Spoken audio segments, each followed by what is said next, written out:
الرحمن الرحيم. الحمد لله رب العالمين، نحمده ونستعينه ونستهديه، والصلاة والسلام الأتمان الأكملان الأشرفان الأنوران الأعطران الأزهران على من جمعت كل الكمالات فيه، وعلى آله وأصحابه وتابعيه. وإني محب لطه، ومن يحب النبي فحاشا يضام. رسول كريم رؤوف رحيم، عليه الصلاة وأزكى السلام. اللهم اجعل شرائف صلواتك ونوامي بركاتك ورأفة تحنناتك وغاية تسليماتك تدوم بدوام ملك الله على سيدنا ومولانا رسول الله وعلى آله وصحبه ومن والاه. أما بعد، فطبتم وطاب ممشاكم وتبوأتم جميعا من الجنة منزلا. بفضل الله ومنه أوصلت سلامكم جميعا لسيدنا رسول الله صلى الله عليه وسلم. أسأل الله ألا يحرمنا ما حيينا من زيارته، وأن يرضه عنا، وأن يعطف علينا قلبه الشريف، اللهم آمين. في رحاب سيدنا الإمام الحسين نلتقي في كل يوم خميس بعد صلاة العصر، واليوم إن شاء الله ندندن سويا حول معجزة الإسراء والمعراج. يقول سبحانه: بسم الله الرحمن الرحيم. سبحان الذي أسرى بعبده ليلا من المسجد الحرام إلى المسجد الأقصى الذي باركنا حوله لنريه من آياتنا إنه هو السميع البصير. هذه الآية أول آية في سورة الإسراء، وهي عبارة عن سطرين في المصحف الشريف، في المصحف المدني سطرين.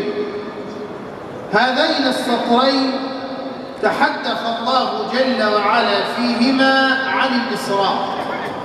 أجمل المعجزة في هذه الآية وفي هذين السطرين: سبحان الذي أسرى بعبده ليلا. لما يبدأ سبحانه وتعالى السورة بقوله سبحان، حضرتك لما تسمع واحد يقول لك كلمة وتتعجب لهذه الكلمة تقول له إيه؟ سبحان الله. أول ما طلع التليفون المحمول حوالي 20 سنة، كان لما نشوف واحد شايل التليفون وبيتكلم نقول سبحان الله، كأن الجهاز ده بتقدر تكلم فيه الناس ويسمعوك وتسمعهم. دلوقتي بقيت تشوفهم ويشوفوك وتكلمهم وفي آن واحد، ومعك أوراق تبعت الأوراق لأمريكا واستراليا وإنجلترا في كل مكان في لحظة واحدة. طب هذا من صنع البشر، فما بالكم بصنع رب البشر؟ لما يصدر الآية بقوله سبحان، إذن لا بد أن يسلم العقل لله. ليه يا سيدنا الشيخ؟ لأن اللي هيجي بعد سبحان فيه عجب. إذا خرج الأمر من قدرة البشر المحدودة إلى طلاقة قدرة رب البشر اللامحدودة، فلا مجال لإعمال العقل وقتها. قف أيها العقل عند منتهاك وسلم الأمر إلى مولاك. قال إيه يا سيدنا الشيخ؟ قال سبحان الذي أسرى. يبقى لما ينسب الأمر لله العقل يتوقف ويسلم، لأن مين اللي دبر الإسراء ومين اللي تسبب في الإسراء؟ ومن الذي أكرم نبيه بمعجزة الإسراء؟ إنه الله. فالأمر طالما منسوب إلى الله العقل يتوقف. وسلم الأمر لمن دبره فلن ترى غير الذي قدره. الله دبر ما يكون وما قد كان، أما كفاك مدبرا مولانا. ده ربنا بيدينا كده عبرة وعظة ولفتة. أهل الأرض تفننوا في إيذاء سيدنا رسول الله. أهل مكة آذوه وعذبوه وفعلوا ما فعل، قالوا ساحر، كاهن، شاعر، مجنون، أساطير الأولين، رموه بالحجارة، سلطوا عليه السفهاء والأطفال والصبية. فيخرج الحبيب ويعرض الإسلام على أهل الطائف. فلما يعرض الإسلام على أهل الطائف يقذفوه بالحجارة.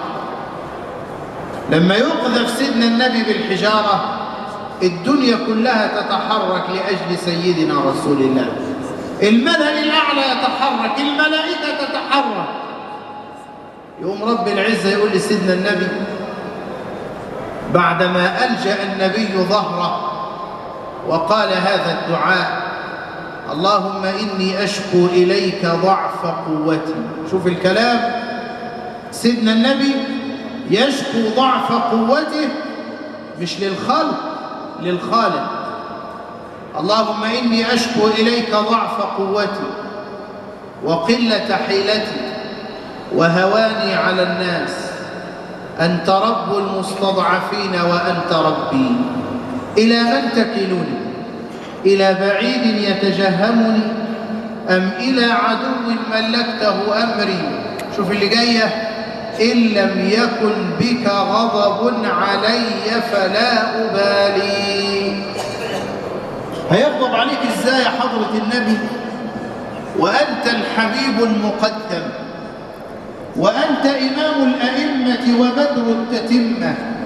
هيغضب عليك ربنا إزاي وأنت لبنة التمام ومسك الكتاب؟ هيغضب عليك إزاي وما قال قائل لا إله إلا الله إلا وقال الثاني محمد رسول الله؟ هيغضب عليك إزاي واشتق لك اسما من أسمائه؟ هيغضب عليك إزاي واسمك مع الله في الآذان؟ هيغضب عليك إزاي ومكتوب على ساق العرش لا إله إلا الله محمد رسول الله؟ إزاي وانت المقدم؟ فيقول له مولانا جل وعلا: إن كان أهل الأرض آذوك فها هي السماء تتزين. أهل الأرض تفننوا في إيذائك وهم خلق، فرب الخلائق يستقبلك في الملأ الأعلى. يجي البراق مع سيدنا جبريل، فتهيج البراق أمام بيت سيدنا رسول الله، تهيج من النور الوضاء من نور الحبيب. فقال له سيدنا جبريل: اثبت، فما ركبك أحد أفضل من محمد. فيثبت البراق. أسرى به الله إجلالا لرتبته إلى مقامات قرب منه لم ترم، وجاءه الرفرف الأعلى ليرفعه إلى إله له بالبسط متسم، فسر بالتحف الغر التي وصلت إليه حين دنا من بارئ النسب، وفوق متن بساط الأنس شافهه بكل سر عن العالين مكتتم. أقسمت بالله ما في الخلق من أحد حوى علاه وما أخطأت في قسمي، هل غيره من رأى المولى وخاطبه في حال يقظته لا في رؤى الحلم. هو حد يضحك عليك ويقول لك الإسراء كان في المنام، ولا يقول لك كان بالروح؟ لا، كان الإسراء يقظة روحا وجسدا سيدنا رسول الله إلا أن الله أمر الزمان أن يتبارك وأن تتوقف دقات الساعة عن المرور والمضي حتى يسري بنبيه ويعرج به ويعود إلى فراشه وهو دافئ. دي كرامة ومعجزة. من بورك له في عمره أدرك في يسير الزمن من منن الله عليه ما لا تلحقه الإشارة ولا يدخل تحت دوائر العبارة. إزاي في ليلة واحدة من المسجد الحرام إلى المسجد الأقصى، وبعدين من المسجد الأقصى إلى سدرة المنتهى، وبعدين إلى المسجد الأقصى، وبعدين للمسجد الحرام؟ إزاي؟ ما احنا قلنا مع ربنا ما تشغلش الايه؟ ما تشغلش العقل. قل للعقل توقف، لأن ربنا هو اللي بيدور الزمن، وبقدرته يستطيع أن يوقف عجلة الزمن عن الدوران. سيدنا رسول الله لم يطلب من الله الرؤيا، ولكنه طلب للرؤيا. شوف كده في القرآن بعد ما سمعنا الصلاة على سيدنا النبي صلى عليه. سيدنا موسى قال رب أرني أنظر إليك. شوف السياق القرآن، سيدنا موسى بيطلب من ربنا رب أرني أنظر إليك. قال له إيه ربنا؟ قال له لن تراني ولكن انظر إلى الجبل. خد بال حضرتك معاي. فلما تجلى ربه للجبل جعله دكا وخر موسى صعقا. قال له لن تراني، ما قالش ستراني، ما قالش سوف تراني، لن تراني. طول ما انت على ظهر الأرض لن تراني يا موسى. كلمه، نعم كلمه، لكن الرؤيا لم يراه. وبعدين قال له ايه؟ انظر إلى الجبل إن الله حجاب الله النور، إن حجاب الله النور. لو كشف الحجاب لأحرقت سبحات وجهه ما انتهى إليه بصره من خلقه. شوف التعبير القرآني. فلما تجلى ربه للجبل جعله دكا.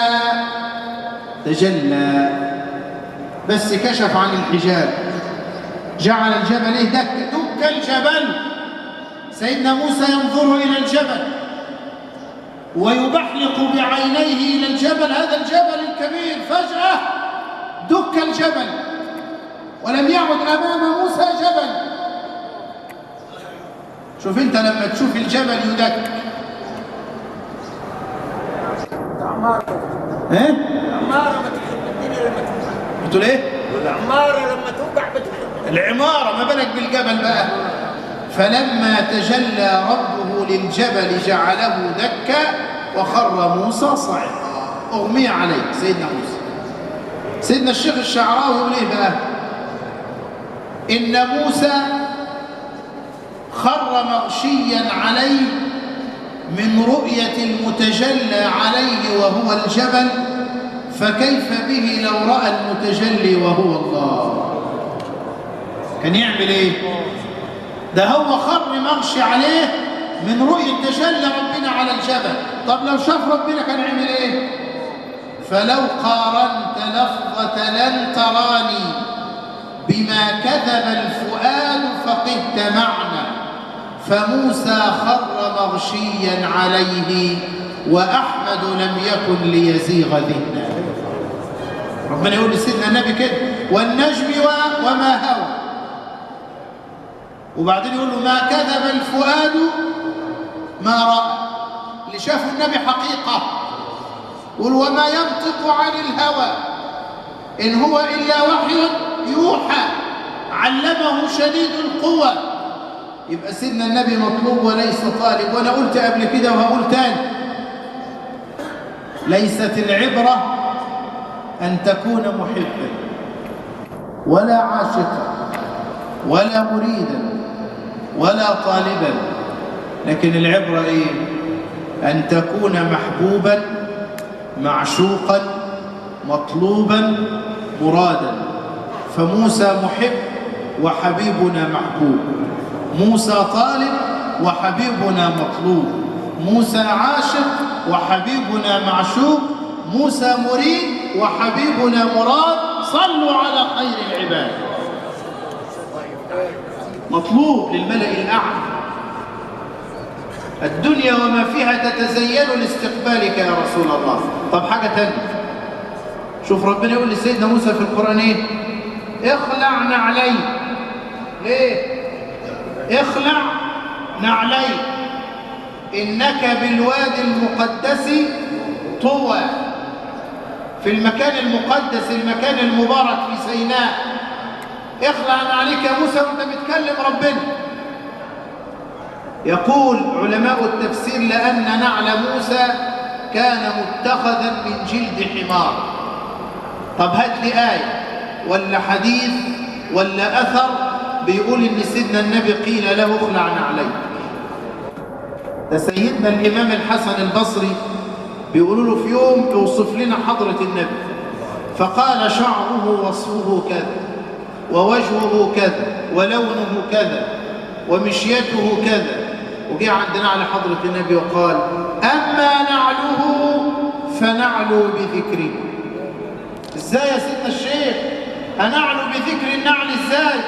قال لأن موسى قيل له في الأرض اخلع نعليك، وحبيبنا قيل له في السماء لا تخلع بحضرتنا النعال. تخلعش نعليك يا حضرة النبي صلى الله عليه وسلم. يبقى مين المطلوب والمقدم؟ حضرة النبي صلى الله عليه وسلم. موسى طلب الرؤيا وحبيبنا طلب للرؤيا.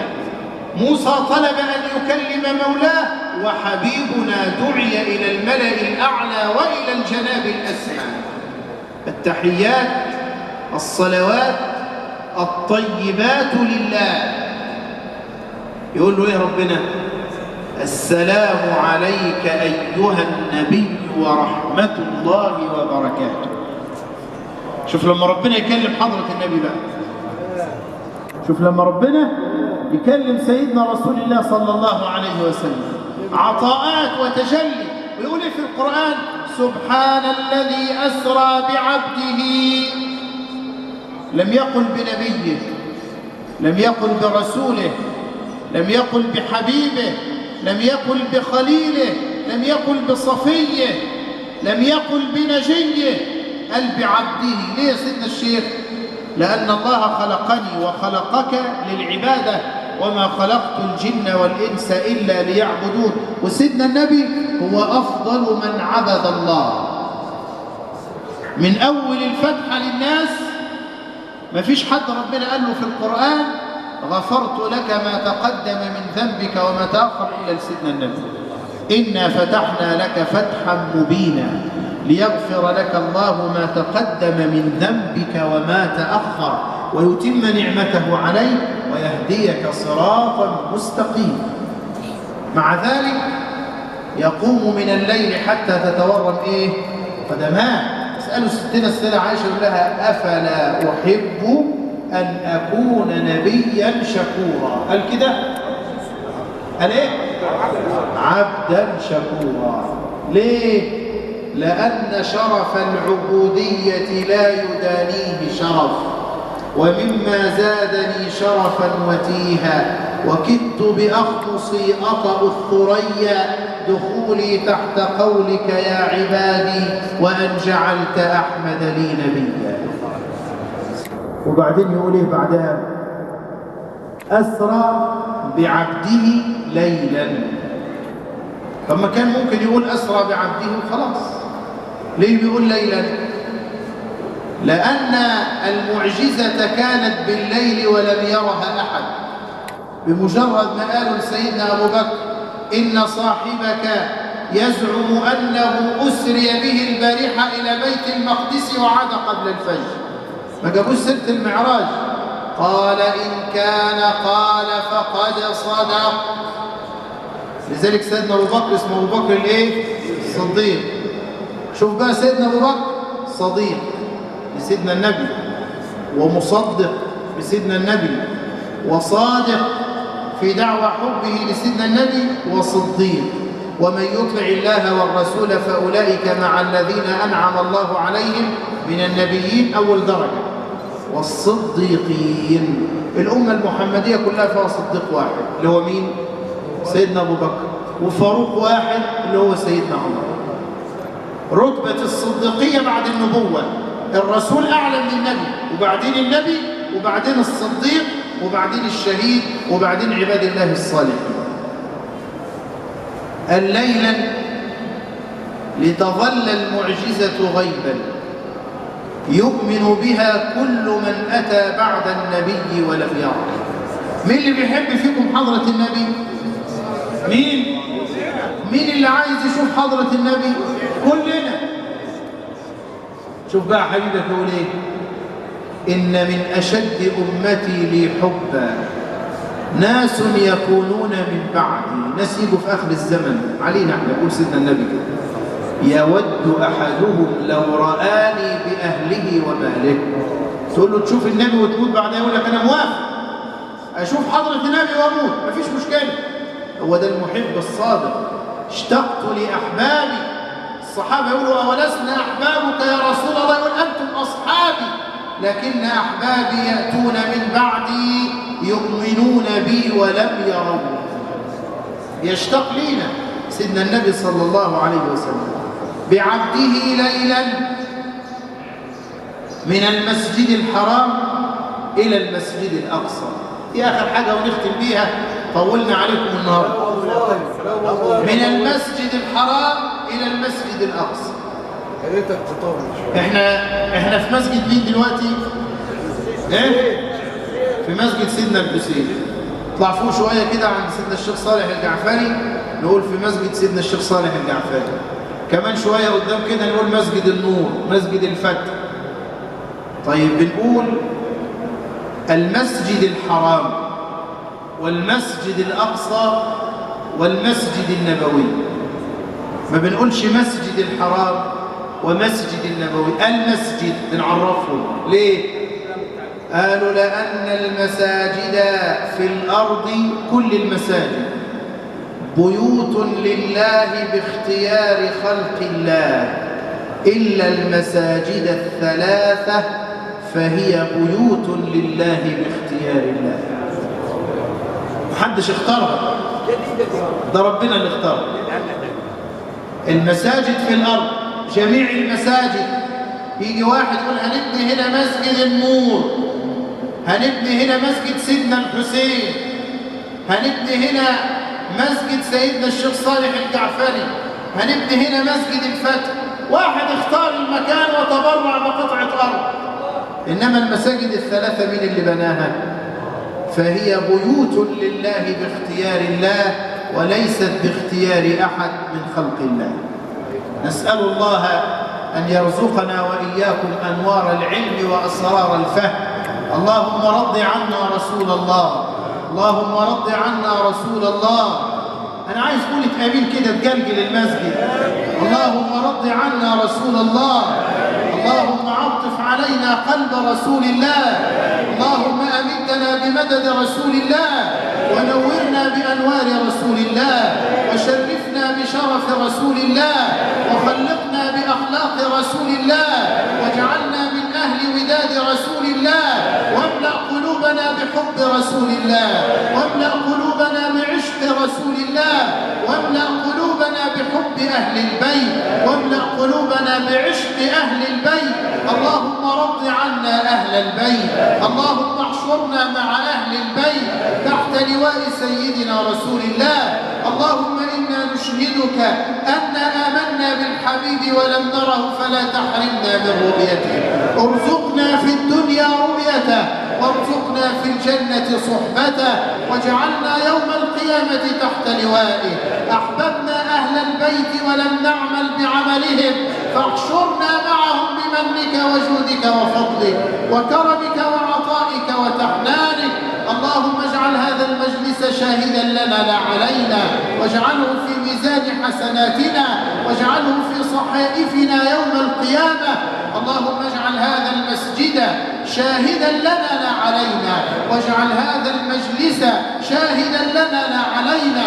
اللهم انقل جلستنا هذه بحالنا وهيئتنا وكيفية جلوسنا وصلاتنا ودعائنا وتأميننا وجهرنا بالصلاة على النبي، انقلها إلى روض رسول الله، انقلها إلى روض رسول الله، انقلها إلى روض رسول الله، واجعله فرحا بنا مسرورا بنا. عطف علينا قلبه الشريف واجعلنا من أهل وداده. أهلنا لمخاطبته وأسعدنا بمشافهته وأكرمنا بمجالسته وأتحفنا بمحادثته. اجعلنا أهلا للتلقي عنه، واجعلنا أهلا للأخذ منه، واجعلنا أهلا للتعلم على يديه يا رب العالمين. يا من إذا وعد وفى وإذا أوعد عفا، ارحم يا مولانا من هفى وجفى، وشفع فينا الحبيب المصطفى، واجعلنا ممن صفى ووفى وبالله اكتفى. وآخر دعوانا أن الحمد لله رب العالمين. تقبل منا واقبلنا بسر سيدنا رسول الله وسر الفاتح.